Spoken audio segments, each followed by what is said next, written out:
አዲስ 1879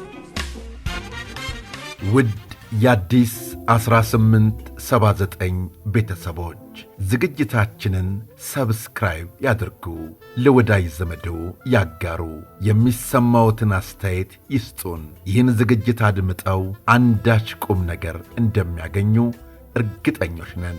እነሆ ወደ ታሪካችን፣ ወደ ወጋችን፣ ወደ ጫወታችን እንለፍ። ስለ ቤተሰብነቱ ከልብ እናመሰግናለን። አዲስ 1879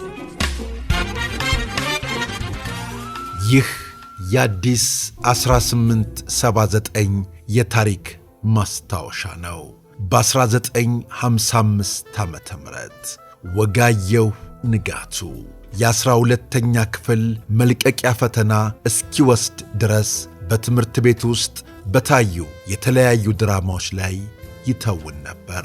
የሁለተኛ ደረጃ ትምህርቱን እንዳጠናቀቀ በአዲስ አበባ ዩኒቨርሲቲ ውስጥ ተቋቁሞ በነበረው ኪነ ጥበብ ወቲያትር ወይም በአሁን አጠራሩ የባህል ማዕከል በመግባት ከነ አባተ መኩሪያና ደበበ እሸቱ ጋር በመሆን በማዕከል ውስጥ እንቅስቃሴ ማድረግ ጀመረ።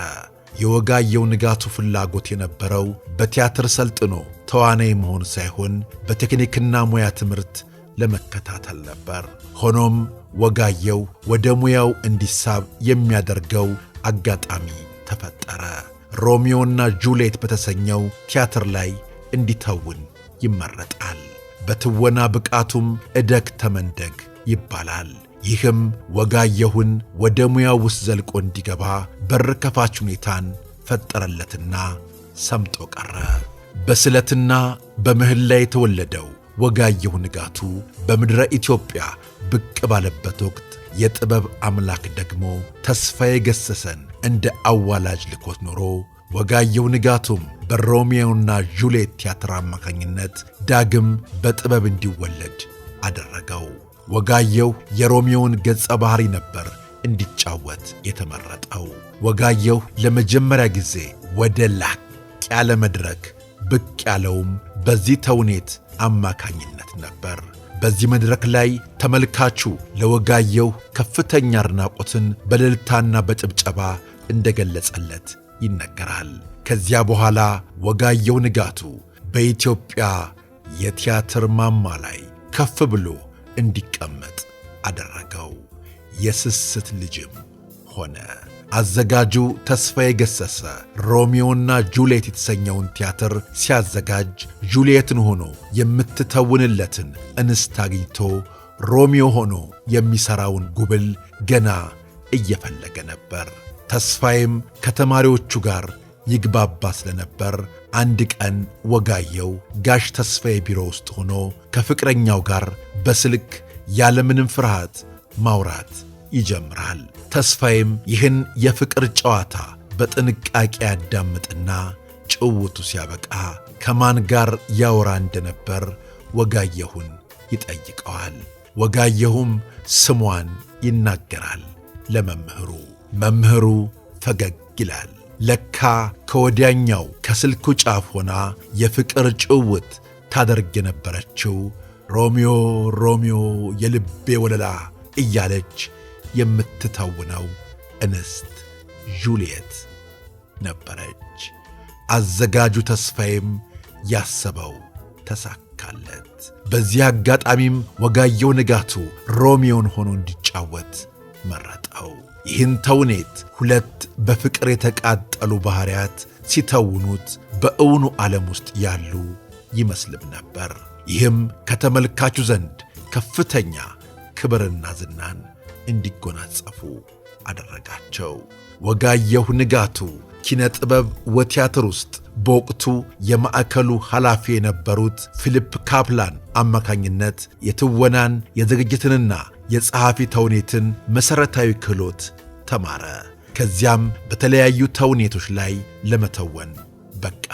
በወቅቱ ከተወነባቸው ተውኔቶች መካከል ሮሚዮና ጁልየት፣ ጠልፎ በኪሴ፣ ዳንዴው ጨቡዴ፣ የዋርካው ስር ምኞት፣ መድኃኒት ቀምሰዋልና ላቀችና ድስቷ በተሰኙ ወጥ ተውኔቶች ላይ ዋና ገጸ ባሕርያትን ወክሎ በመተወን ተደናቂነትን ለማትረፍ በቃ።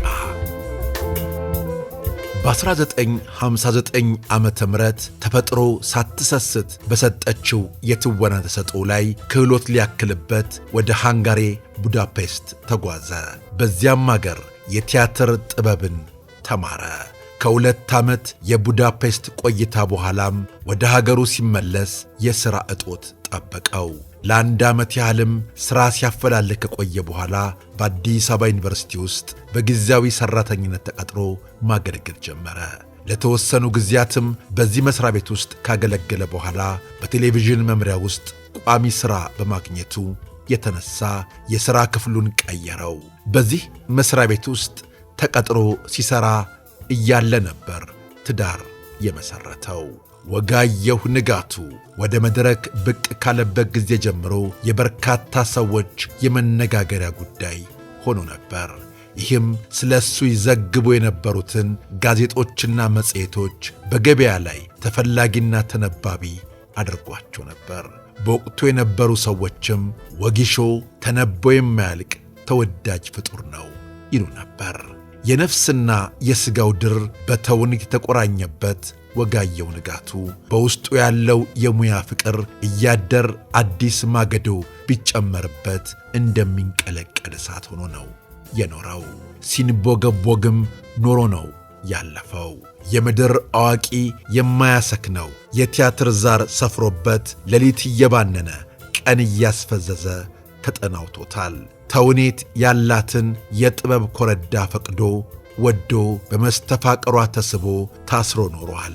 ለዚህ ማስታገሻ ሆኖ የተገኘው የተውኔት አዘጋጁ በቀለም በጥባጩ ጸሐፊ ተውኔት የተጻፈውን አምጥቶ በሰፊ አዳራሽ ውስጥ የመድረክ አቧራ እያስጨሰ ሲያናግረው፣ ሲያስለፈልፈው፣ አከታትሎም ሲያስጨበጭብለትና ድንቅ ሲያሰኝለት ብቻ ነው ወጋየሁ የሚተነፍሰው። ያ ነበር ማርከሻው የጥበብ ልክፍቱን በማለት ጽፈውለታል። ወጋየሁ ንጋቱ በኢትዮጵያ የቲያትር ታሪክ ውስጥ በአተዋወናቸው ግንባር ቀደም ስም ነበራቸው ተብለው ከሚጠቀሱት ውስጥ ግንባር ቀደሙ ነው። ወጋየሁ ንጋቱን መድረክ ላይ ሲተውን ያዩት ዛሬም ድረስ ሲያወሩት ልክ የትናንት ታሪክ አስመስለው ነው። ወጋየሁ ንጋቱ ለመድረክ የተፈጠረም እንደነበረም በወቅቱ ያዩትን የዘገቡ ጋዜጠኞች መስክረውለታል። ወጋየሁ ንጋቱ ዛሬም ሕይወቱ ካለፈ ከበርካታ ዓመታት በኋላም ታሪኩ የሚነገር የሚዘከር የመድረክ ፈርጥ መሆኑን ያስመሰክራል። እነሆ ኅዳር 6 ቀን 982 ዓመተ ምህረት ያረፈበትን ቀን አስታከን እነሆ ታሪኩን ነውን ከነበር አጣቅሰን እንዲህ አቀረብነው። ውድ ቤተሰቦቻችን በተሰማራንበት የሙያ መስክ በስሜታችን ጥሪ ልክ ለወገን የሚጠቅም ሥራ እንሥራ፣ ለሀገር የሚጠቅም ተግባር እንፈጸም። ይህንንማ እናደርገዋለን ማለታችሁን ገምተን በእውነት ደስ ብሎናል፣ እናመሰግናለንም። አሁንም የተለያዩ ታሪኮችን ማቅረባችን እንቀጥላለን። ስለ አብሮነታችሁ፣ ስለ ወዳጅነታችሁ ከልብ እናመሰግናለን። በቀጣይ እንዲሁ እንዳማረብን ተመልሰን እንመጣለን። እናመሰግናለን። አዲስ 1879